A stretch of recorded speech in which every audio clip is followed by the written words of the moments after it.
It's Memorial Day, a day when many of us get together with friends and family.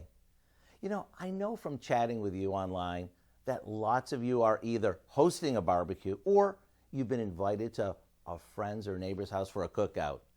And whether you're looking for something to bring that's a bit different or you just want to add a creative touch to what you'll be serving, I'd like to suggest our best ever picnic butter.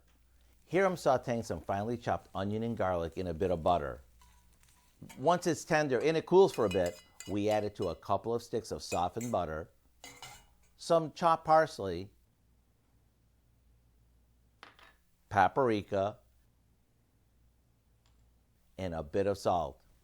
Since the butter is soft, we can easily mix this up with a spoon. Now we'll put it in a couple of jars and pop it in the fridge. Once it firms up, we can smear it on our rolls and buns before they hit the grill, or just put a jar of it on the table and let everyone go to town. It takes plain corn on the cob and makes it taste really special. Use a dollop of it on a steak to make it extra mouth-watering.